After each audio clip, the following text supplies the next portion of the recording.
Well, I stopped paying attention at 2 to 10. So it was double digits to single digits. Yes. Well, there was a long stretch where the Republicans were not good at all. Yeah. That was my first congressional baseball game. They got completely crushed. And I was like, this is dumb.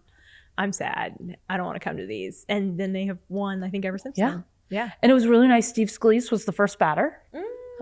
And he got a little standing O, so that's nice. For those who don't know, he was shot, I believe it was in 2016, 17? one of those. Yeah. Before I was in D.C. At a baseball practice. So it's always a little emotionally charged. Survived it. It was a miracle. So I just think that's nice that people remember and still respect. Yeah. And it is beautiful. everyone was really impressed with the athleticism of members of Congress. Yeah, I'm always amazed. Like, my word, when do these people, for one, when do they have time to practice? And then it's always surprising when you learn their backgrounds of like, oh, they played in college, or like some of them, I think at one point there were some that like played in the minor leagues, maybe even. I don't even know. Wild. One that I was particularly fascinated by was Congressman Pfluger of Texas. Yes. Because he had that, if you guys have seen on social media, like he had that amazing catch, like run and slide. Yeah, he snagged the ball, like it was like, and then he was like, oh, I got to like tag the base. So he literally slid, ran the other way, and it was like maybe a quarter second. He touched the bag, and then the guy slid. It was very exciting. Yeah. And honestly, I think that was very impressive. But also something very impressive to me about the game. This is my first time going, but I have heard this about the congressional baseball game, is how everyone kind of just puts the politics behind them for the game, especially because most of the people there are staffers for these congressmen, senators, and just the fact that for the most part, everyone was just there to have a good time. It was good, fun rivalry, not any like, oh, you're killing children and like you're killing Palestinian children, so I hate you. And it's like, okay, come on, it's a baseball game. Yeah. No one was really doing that. So that was a breath of fresh air in DC, and it's probably the only 4 hours in DC you'll ever get that unity. So literally. Well, I was fascinated by, because I had the opportunity earlier this week to interview Pfluger, and so I've kind of been following his social media a little bit more this week. And like, it was a banner week for him, and I feel like highlights the bizarreness of DC. So it was Tuesday, and he had a bill that he had introduced pass in the House that prevents non-citizens from voting in DC elections. Pretty basic. Then Wednesday morning, he is the chair of a subcommittee of House Homeland, and they had a hearing on preventing terrorism and anti-Semitism. And then Wednesday night, he's like at a baseball game getting runs. And anyways, like, DC is like so weird. Like, it's one day you're like, chairing a committee, and then you're having bills passed, and then you're like out playing baseball, and like 35,000 nerds show up to watch that baseball game. Nerds is right. Yes. I think the other really interesting thing is there were a lot more players on the Republican team, and there was only one woman on the Democrat roster, and there were 4. Oh, shout out to the ladies. Yeah. Right. Yeah. Even Kat Kamek, she was pretty pregnant. She was out on the field. Wow. Well, she wasn't out on the field playing, but I mean, like, out supporting. Yeah. Well, I remember years ago, I think we had Kat Kamek on the show, and she talked about being a part of the Congressional baseball game, or the team, and how important it was that when she first joined Congress, so many people said, hey, this is how you build connection and relationship with other members. And like, anyway, again, it's like high school. How do I make friends in Congress? Play baseball, play sports. I always felt like Congress, just knowing friends who work there, and even just seeing how the congressmen and women interact with each other, it feels like a bit like just big Greek life is what it looks like to me, especially at the game. You see everyone in their like sororities or frats, which is their offices, wearing the matching t-shirts. Like, I was a kind of throwback seeing everyone wearing their matching t-shirts, and I was like, oh, I used to do that in college with my sorority, and it was just a really cute time. I love Throw it. what you know. Too good. Well, if you are joining us for the first time here on Problematic Women, thanks for being with us. If you have also not ever hit that subscribe button, please do so. We would love to hear your feedback. Leave us comments. If you're watching it's here, I imagine. Do it. Maybe over there. It's down there. And if you're watching on YouTube or Rumble, thanks for joining us on those platforms. If you're listening across podcast platforms, thanks for listening. We will try and remember to always explain what is on the screen for those who are listening. But if you don't want to have to worry about that, then just hop over to YouTube or Rumble, and you can see our beautiful faces. You won't. Yeah. All right. Well, we have had a lot of standoffs in the past several days. Standoffs between pretty prominent people. People like Elon Musk versus Trump and Riley Gaines versus Simone Biles and Los Angeles versus the American people, if you think about of it. Let's start there. Let's start with Los Angeles. This has been wild.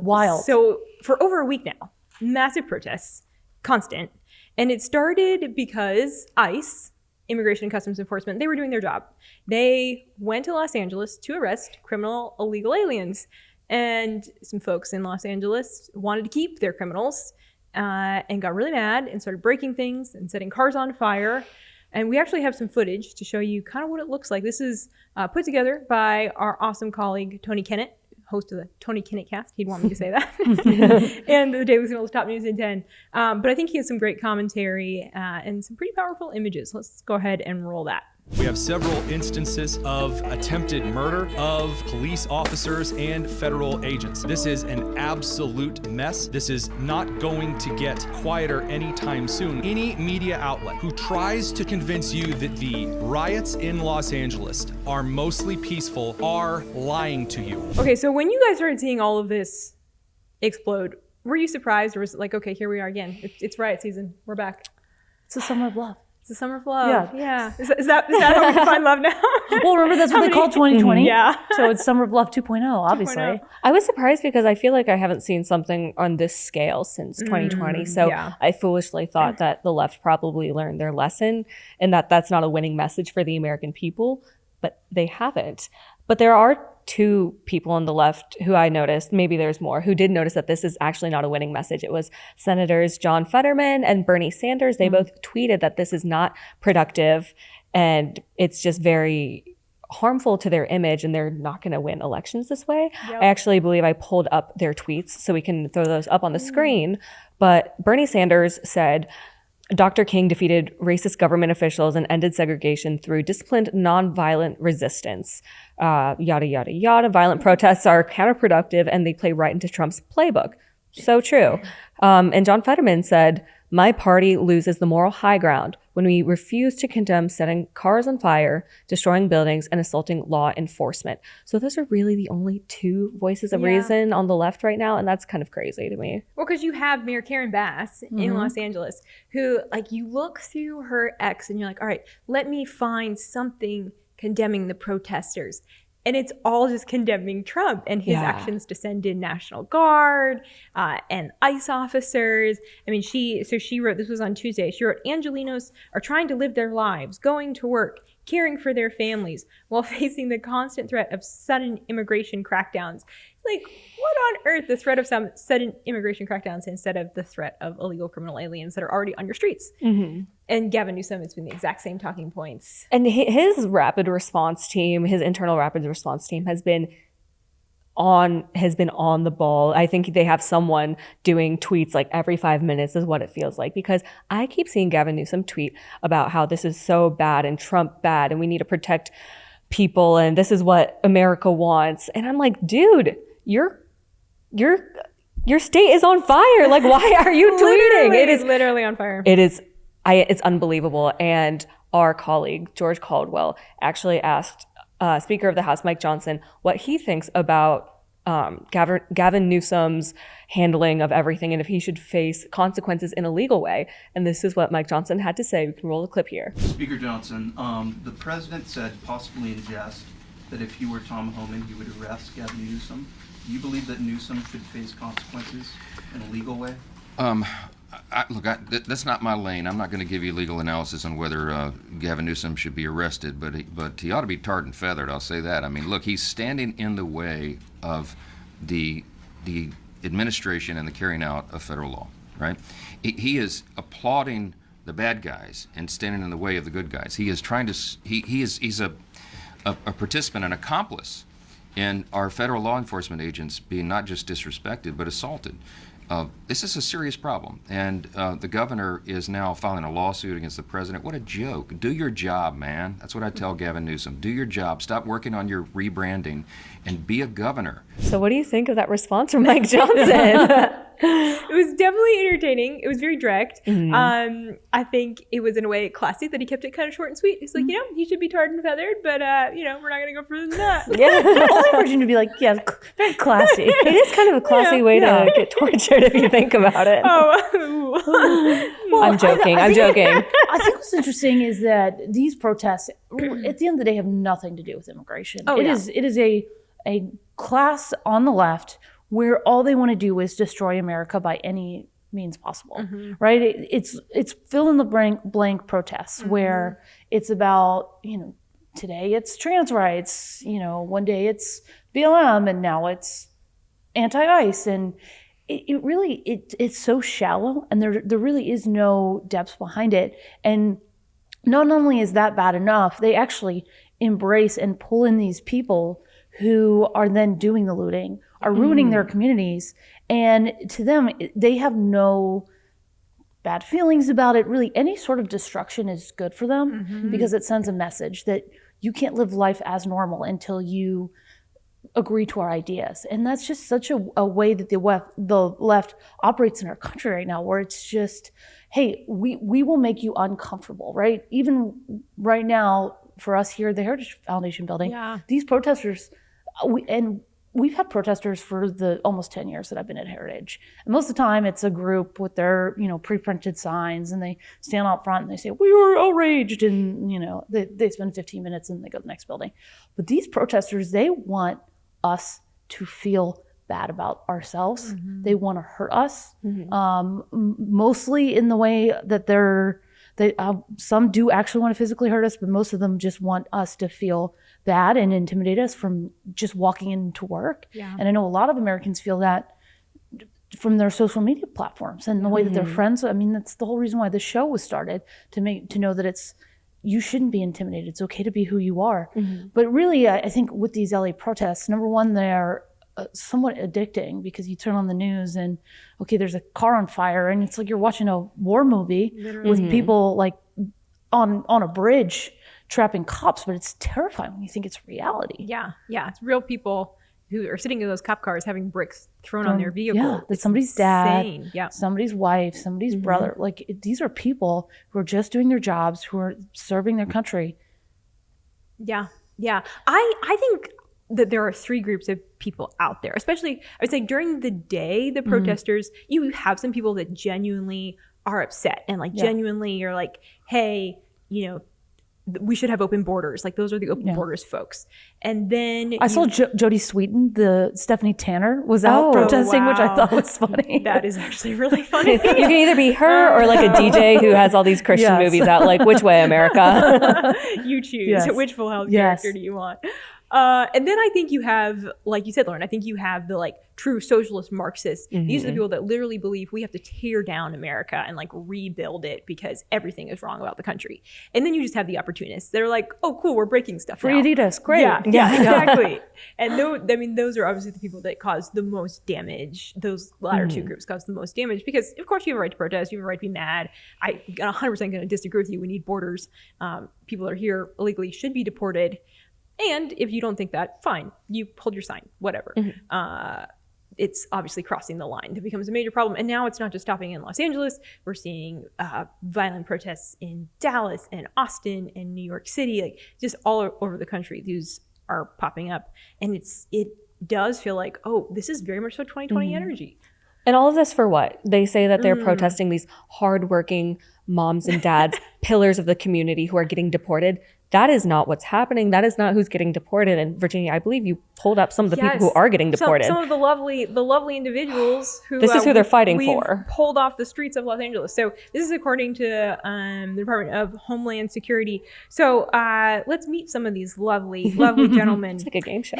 Gerardo, Bachelor number one, illegal number one. Illegal number one. Gerardo Antonio Palacio. So he has criminal convictions for homicide and burglary. Mad Khalib, he has convictions for transportation of controlled substances, possession of controlled substances, and a lewd act with a child and battery. Carlos Alberto Escobar Flores, he's convicted of grand theft, money, labor, and property. So theft of all those things. So these are the people that those in Los Angeles are protesting and rioting for. and demanding that remain in their communities. Okay, California, This you're is really selling yourself. And this is not information that's hidden. Like, this is very one Google public. search away. And this is stuff that, they could have gotten away with maybe in 2020. But now with the rise of new media, with platforms like even Problematic Women, we're talking about this. We're a women's podcast. Hey, we were talking about it in 2020. In 2020, yeah. We've been raising the alarms Yes. for years. What's the problem with inviting grandma on? Or it's like, I remember back in my day. But this is all easily and readily available. And I think the networks that are covering these people and saying these are the people getting deported, not just the hardworking members and pillars of the community that you say, like, this is readily available information. And I just don't see how Democrats can work their way around this. Well, I don't think they can. Like, I think for the average Democrat American citizen, I think they see it right through it. I think absolutely. they look at the Gavin Newsoms and the Mayor Basses and they're like, these people don't represent me, which is why I think the Democrat Party needs a total rebrand, and they're scrambling to try and do that. But they haven't quite hit it yet. But I also, to that point, I think Republicans have to like not pull back or relax, because they have to be on their A game, because I think Democrats will figure it out. They'll figure out their strategy. It might take a while. It's definitely taking a while right now.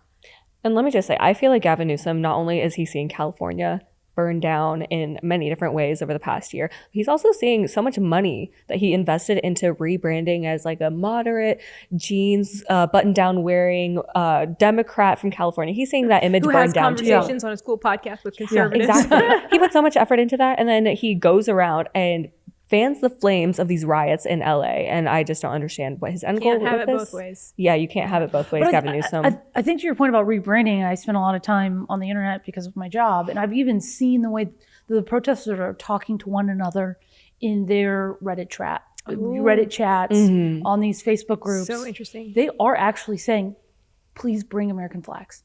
We want to appear patriotic.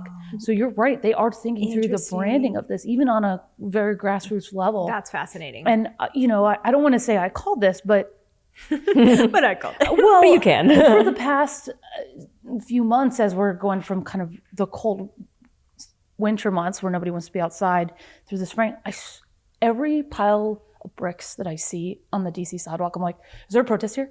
Because there's Who's bricks. funding this? Yeah, it really is from 2020. Because it caused me to move out of the city because there was there were 6 plumes of smoke on my window and 3 helicopters, and I was like, I'm not doing this. And I really think the city is just 5 years later getting to a place where I feel it's even close as safe as it was in 2019. So I think President Trump understands, and since he went through that, I mean, I know in 2020.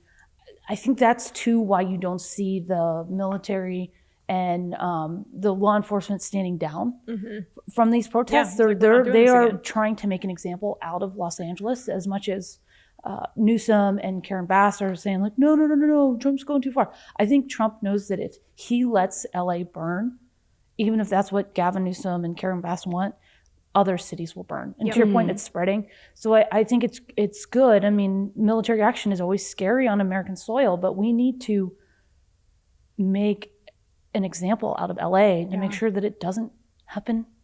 Well, and Here. polling shows that 52% of American voters agree with that. They say, yeah, Trump, absolutely good on him for sending in the National Guard. They agree.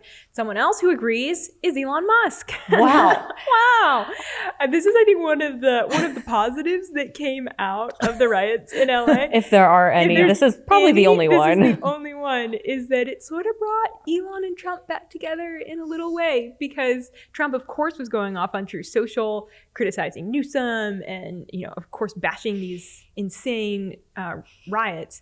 And Elon took screenshots of his posts and shared them, and ultimately then led to this week a phone call on Monday between Elon and Trump, and then Elon posting that he had gone too far about some of the things that he wrote about Trump. And so, we're not maybe back to like having the parties together, but Did they have parties together? Reconciliation. I mean, I think so. Oh, okay. They were like Just at dinner. They went to boxing matches and stuff together, right? They worked it out in the remix. You know, for a city that is very good at burning things, for a state that's really good at burning things down, they built a bridge this time. Aww. So thank you, California. Thank you, Gavin Newsom. You brought them back together. Virginia, when you saw the tweet that Elon must apologize, did you like verbally go, Oh, I heard it from my office. Yeah, that's how I imagine Virginia seeing it. Like taking one to be like, I'm so happy. Dad and Dad aren't fighting anymore. They're friends again. When like everything was going down and they were like both, it was the heat of them just like firing off on X and True Social. I texted my family chat and was like, guys, like this is crazy. This is going down. And my sister's response was, this shows you how similar we are. She was like, no, we need them both. Well, you know who also reacted like that? Kanye West. Yes. It was the only Kanye tweet in a while. I'm talking like years that I've been like, oh yeah, that's true. He said, no, bros, I love you both so much. Hug emoji. I didn't know there was a hug emoji until I saw that tweet. I thought it was a bro hug. Yeah, I thought it was fake, and then I looked at it and I go, oh no, you know when Kanye's also talking some reasonable points. It's bad. It's bad. It got bad when Kanye's the voice of reason. I know. Do you think that a lot of people are speculating it's like 4D chess? So I have wondered that. I feel like they wouldn't have gone that far if it was 4D chess. I think I've used my 4D chess. Trump is doing a 4D chess card a little too many times. Trust the process. Do you think it's 4D chess? Honestly, I don't know. I would like to believe it was. I mean, especially being in conservative politics, it is hard to balance the pragmatic side with the side of like we have to be philosophically pure at all times. Mm-hmm. And it's definitely something I think the movement wrestles with every day. Yeah. And that's really, I think, what you were seeing out there. Like, do you go with the politically expedient way to make an incremental change? Or do you stick to, perfect philosophy? I will say though, I don't know if it was that deep, but I did see it as this deep. I really appreciated. Please don't say Taylor Swift. It reminded me of this one song. I just really appreciated how we could see on a very public platform these two very powerful men duke it out and have their ideas be thrown out and see what people really liked. And I thought that was a really cool thing that we could see happen on the Republican Party side, that we're seeing these ideas be hashed out, worked out, and we can really gauge on the American citizen side, like what they feel about this. And it's not like room where it happened, like behind closed doors type talks, and then they both come forward with a formal statement. They were having it out there, and maybe it wasn't super professional, but I really thought that was refreshing to see these two ideas. I mean, Elon was even like, we need a new political party. There shouldn't only be two. And I was like, well, there are more than two, but good try. But yeah, no, I just thought it was really as entertaining as it was, but I also thought it was exciting that we could see these two ideas clash in the public forum. And it got people talking about it, right? Yeah. Like my sister was like, hey, what's reconciliation? I was like, well, it's a budget tool. It's like Schoolhouse Rock. Yeah. Well, and I think too, people forget about our national debt. Yeah. We are, I don't even know how many, we're 36. It was 36. It might be like 38 now. Yeah. Trillion. Yeah. like, I remember when I started protesting the national debt, it was like 10 trillion. Like It's baby debt I know. compared to what we got now. Well, and it's a big problem for our country. And I think it goes to a this massive issue. this same argument that Trump and Elon had. So I think it's important too that people solve, the quote unquote beef, right? Yeah. Well, because I think it's an age-old problem that I've seen this before with many lawmakers on the Republican side, that they kind of campaign on like the national debt is too high. We have to have fiscal responsibility. But then they get into office and they do just kind of vote for the the next This massive money's really spending good for bill. my district. Exactly. They come up with excuses, and I get it. Like, you have campaign promises and you have things that American people are expecting you to do, and you need money to do it. And at the same time, like, okay, at some point someone has to hit the brakes. So I think that's the side where it's like, all right, Elon, we hear you and we see you, and it's like there are real legitimate issues and problems that we have to fund in order to solve them. So fund solutions for. Wild. Well, there was another duke out. Very public. On Twitter. This was another one where I was like, I was born in the right generation. I was totally meant to see Riley Gaines and Simone Biles fight on Twitter. I know Alexandria Ocasio-Cortez said Elon and Trump, she said, the girls are fighting, but this is really the girls are fighting. So a little girls. bit, the girls, a women's little sports. bit, a little bit of background. Riley Gaines commented on this photo of a Minnesota girls baseball team, softball team. Yeah. And they were champions. They had a great season, but she said, well, yeah, because your star player is a dude. It's a trans girl, male to female. And this is very standard for Riley Gaines because this is what she calls it out. Yeah. she calls it out. This is her platform. She has been personally affected by this. But then randomly, Simone Biles, I haven't really thought of her in a while. And I don't know why she decided to chime in for the first time in a while on this kind of stuff. She decides to attack Riley Gaines and say, like, pick on someone your own size. Oh, no, that was the response. She basically criticizes Riley Gaines for being transphobic, all of this stuff. Riley Gaines responds. I don't actually remember what Riley Gaines said, but then what really was harmful to this whole thing for Simone Biles was she responded saying, pick on someone your own size, which ironically would be a man. And then she just had nothing to back up her claim that she was being transphobic. And that's just kind of how it went. Recently, Simone Biles apologized. Wild. Sort of. The apology was very long, very written by a PR person is what it appeared to be. And I'm just really curious, what were your guys' initial reactions when you heard that Simone Biles and Riley Gaines were having it out on Twitter? Which one more emotionally affected you, Virginia? To make you go, "Aw." Between Elon and Trump and Simone and probably Elon and Trump. Okay. Yeah. Okay. Yeah, that's fair. They're dads. My hot take is just like Simone Biles is wrong. Yeah. She was always wrong. It's not a winning issue for her, for really anybody in this country. I think everybody can see With a brain. a dude playing sports and beating women as what it is. But I don't know. When she apologized, I'm like, she's really not worth, Yeah. she's not, it's not the time of the Olympics. Like, nobody's like, well, let's turn on gymnastics. She's just kind of a nobody. And so I was like, let her apologize and just kind of go back away and don't think about it anymore. I thought Riley's response to her apology was so classy. Of Because, I mean, Riley's just a classy lady. But she, very strategically kind of went through saying, thank you, I respect you as a gymnast. And then it was like, and let's talk about the facts here. The facts are that, you talk about wanting to protect women's sports and you talk about wanting equity. And I love that Riley was like, women's sports are already inherently created to be competitive and an equal playing field for all women.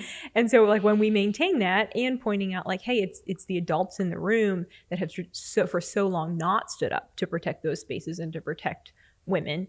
And so, Riley's essentially saying as an adult, I am now standing up and being a voice for young women and for girls, and invited Simone Biles to be a part of that conversation, saying there's plenty of room for you. We would love to have your voice in this space. So I just thought it was very, very classy and a nice change. I had the opportunity earlier this week that we're going to have out on the Daily Signal, have a conversation with Seth Dillon, CEO of the Babylon Bee. And he was like, it's so refreshing to see this reversal where for so long, it was always like the person on the right that was being pressured to apologize. It was like, hey, you need to be the one. And either, they refused but in this case, you have someone on the left apologizing. It's like, wait, this is a sea change. Like what's happening? Absolutely. Here? I just thought in my initial reaction, I thought it was so rich that Simone Biles decided to hop into this because I'm like, girl, you never had to deal with this. This is not a problem of your time.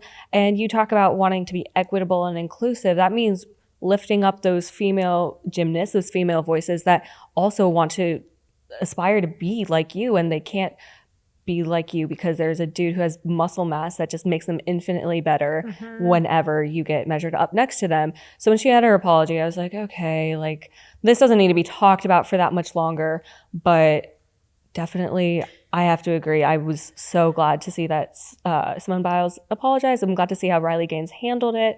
And I had another point that I was going to mention, but I'll add, Lauren, your girl Megan Kelly. She was like, it's not a real apology. yeah. And Megan always kind of cuts to the chase. I haven't listened to her this week. Maybe if I listened to her, I'd get like more fired up. You get fired up. Maybe I'm getting soft. Coming blazing. Gosh, need more fire. I'm just like whatever. All right, well, we're going to talk some pop culture here in a second. Get more fired up about pop culture. But if you want more news every single day, you heard that clip earlier from our colleague Tony Kinnett. Well, as I mentioned, he hosts something every single weekday called Top News in 10. It's just a great rundown of the news. So if you're looking for more daily news, straight news, want to keep up with what's happening in our world, subscribe to the Daily Signal's Top News in 10, and you will get a 10-minute news bite every single weekday morning. Not every morning. Every single weekday morning. Every single weekday morning. Weekday Wow. morning. How You much need does to that catch cost? It's free, Lauren. No. Yeah, it's free. We're so generous. Isn't that amazing? It's amazing. Wow. He does it all himself. He's a renaissance man when it comes to He stuff. really is. I remembered what I was going to say. Okay. This was my it's not even a Taking hot it back. take. I just feel like this is something I really don't see people talking about. Simone Biles really built her whole image on being very, very sweet, very nice, and very uplifting. She has brand sponsorships with Athleta. She's been the face of just uplifting women and girls. So after this, I really don't see how she's going to ever return to that. I mean, she could. People have very short memory spans, and you know, the people who are against her in this will very much forgive her after her apology, I hope. So that's just something I was thinking of, like, how is her PR going to bounce back from this? But anyway, pop culture. Pop culture. Other people trying to nice imaging. Yeah, nice imaging. So something actually very uplifting that happened this week, some proof that I don't only complain about things when it comes to pop culture, was Nicole Scherzinger, former Pussycat Dolls leading member. She won a Tony. She won her first Tony, Best Leading Actress in a Musical in Sunset Boulevard. She won, it's a very classy show. She won her first Tony for that. And her speech was extremely pro-God. She thanked God right off the cuff, kind of pro-life. She thanked her mom for having her at 18 and giving up so much to raise her. And she thanked her family for bringing her up with such faith. Wow. And not only is it a win for Nicole Scherzinger, just because it's a huge accomplishment, but also she kind of defeated cancel culture in the process, because on Election Day in 2024, Russell Brand posted a photo of him wearing a MAGA-inspired hat. It wasn't technically a MAGA hat. And it said, "Make Jesus first again." So Nicole Scherzinger comments on this hat and she says, "Oh my gosh, like, where can I get this hat?"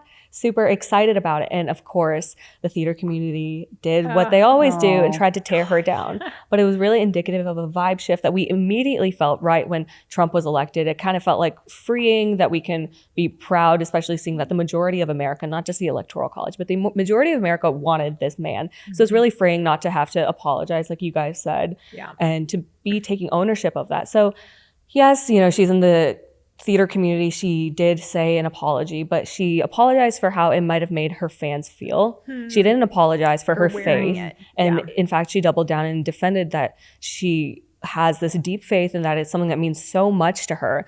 And that's something that she didn't apologize for. So I think that's really important to, when you're reading her apology, noticing like, yeah, she probably has to do this to stay on Broadway in this lead role, to keep making money, but she didn't apologize for her faith. She didn't do that.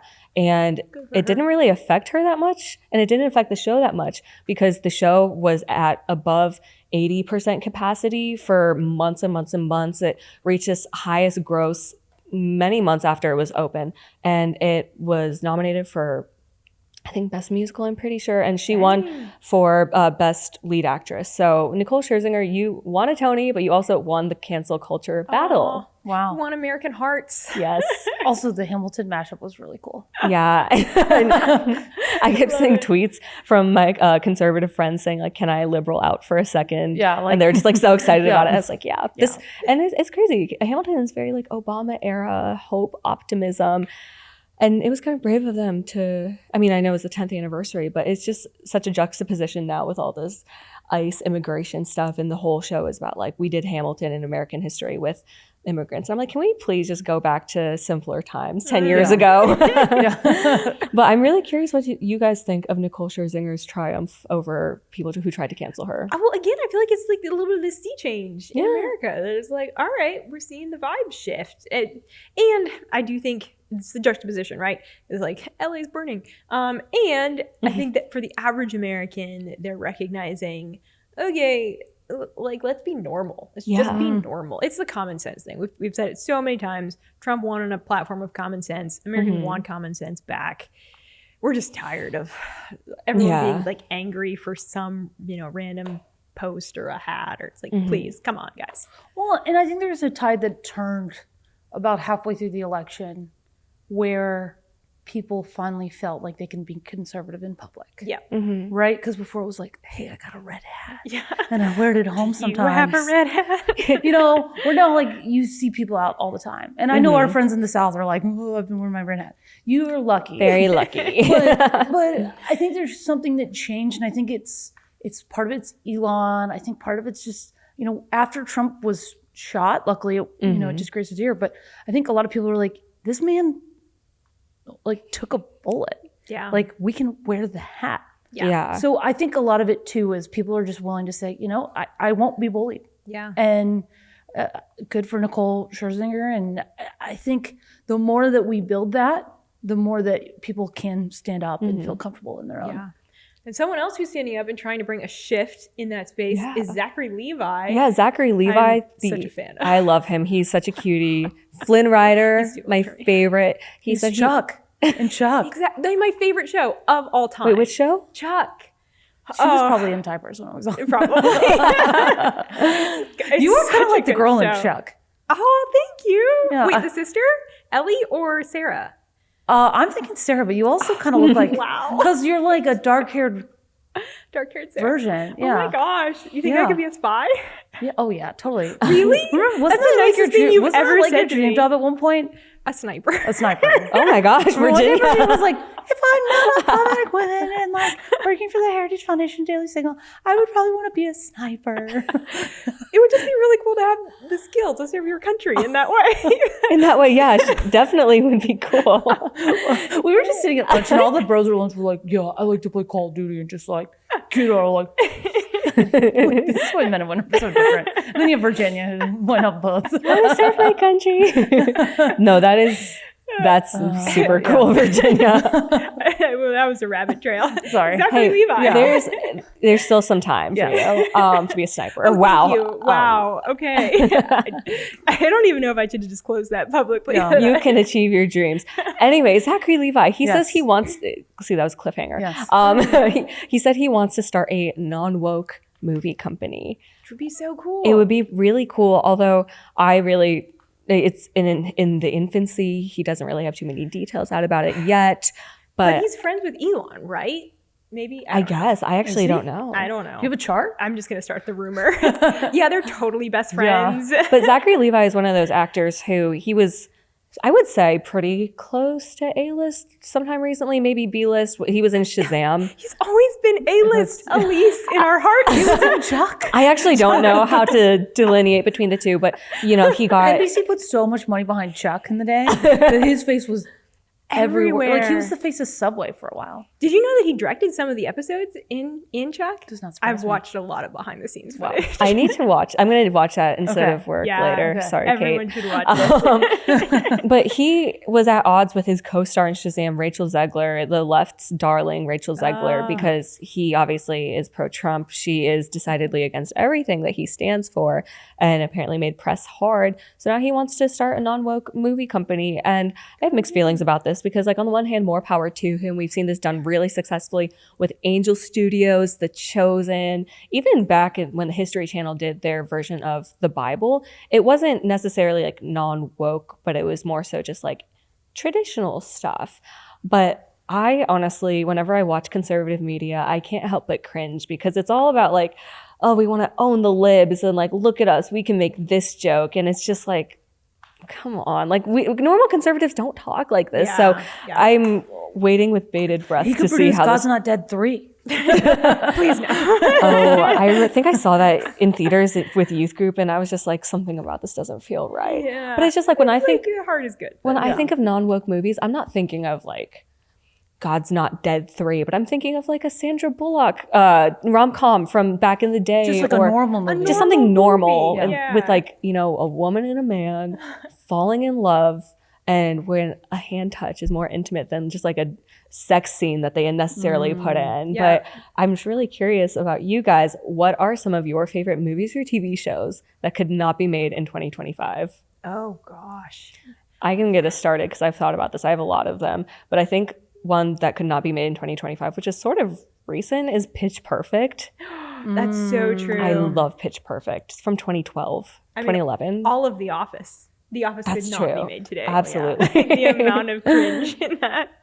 Sometimes it goes too far for me. Like, I'm so uncomfortable right now. I'm gonna say Chuck. Yeah. I mean, really anything from the 2000s, like all the 2000s soapy. Like I've been on that kind of kick.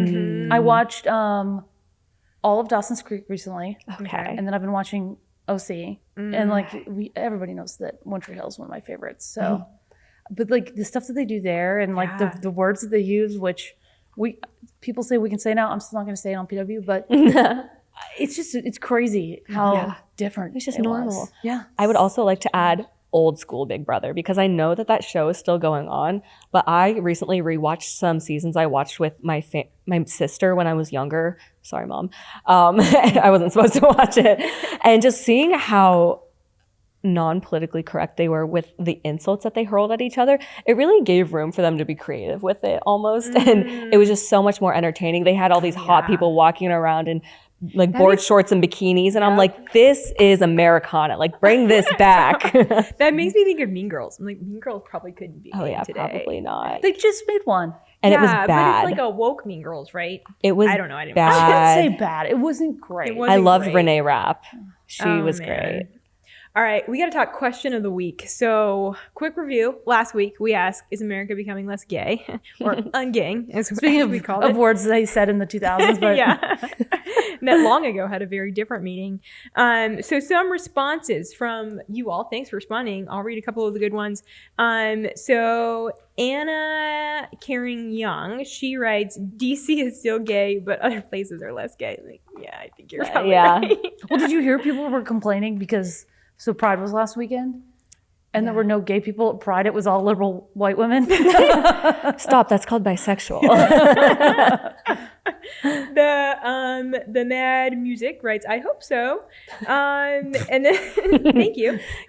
Virginia, is that your burner? I just respond to all of them. Elise just looked at like, maybe it's her burner. And then Caddy Y. Bedard writes, yes, thank God, exclamation mark. So a couple good ones there. Thank you for all of those who responded, left comments. And our question of the week this week, wait for it, is America still worth fighting for? Why is America still worth fighting for? I was about to say the answer is yes. Yes, we all know it is, but why? We want to know your why. We want to know as we move into Patriot season, essentially. Patriot season, and today, Saturday, is the 250th anniversary of the Army, correct? Yes. So there's a big military parade here in DC on Saturday, and there's going to be a lot of Patriots coming in for that. Donald Trump is presiding over it. And there's going to be fireworks. Fireworks. 4th of July is early, guys. In DC. So well, this is like, because we're now kind of kicking off, or nearing kicking off the 250th anniversary of the United States. We're getting close to when we're going to kind of move into all those celebrations. So this feels like a little prequel to that, starting that season. Yeah. So it's pretty cool. Really excited. So we want to know why you think America is still worth fighting for. Hit us up on Instagram with that. Wait, so if I answered the Instagram question, you guys will say my answers on air? Well, maybe. It was good. That sounds like eeasier than being on the show. I just type it in. Much quicker. Get a shout out every week. Well, I'm a schmuck sitting here for 45 minutes. Lauren's going to start just blowing up on Instagram. Yeah. Well, enjoy the rest of your weekend. We'll see you right back here next week.